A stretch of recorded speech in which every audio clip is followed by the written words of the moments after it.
নদীতে যেমন জোয়ার আসে, প্রত্যেকটা মানুষের জীবনে এরকম একটা জোয়ার আসে আর্থিকভাবে সচ্ছল হওয়ার।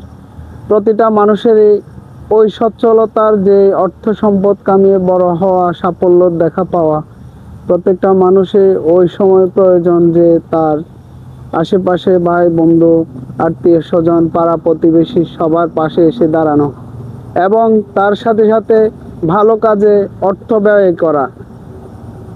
ভবিষ্যতে এই অর্থ ব্যয় করাগুলো একটা সময় এসে আপনাদের দেখা দিবে যে ভালো কিছু আশা এবং ভালো কিছু মানুষের কথাবার্তায় ওটা চলা ওটা স্মৃতি হয়ে থাকবে। সাফল্য এভাবে মানুষের ধরে এবং এগিয়ে যেতে হয়।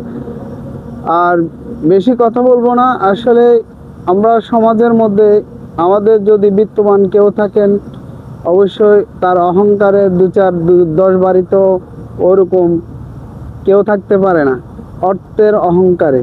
ওইসব অহংকার ক্ষণিকের ভাই, আজকে মরে গেলে কালকে 2 দিন।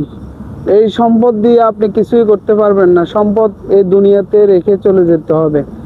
আপনার থেকে যাবে আপনার ভালো কাজগুলা, স্মৃতিগুলা, ভালো উপদেশগুলা, এগুলাই।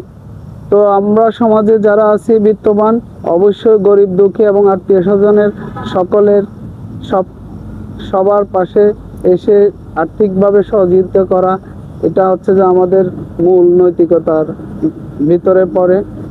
আমরা এই কাজগুলো যেন সব সময় খেয়াল করি এবং এই কাজগুলো করে নিজেকেই সমাজের মাঝে একজন নিবেদিত প্রাণ হিসেবে প্রতিষ্ঠিত করতে পারি। সবাই ভালো থাকবেন। আল্লাহ হাফেজ।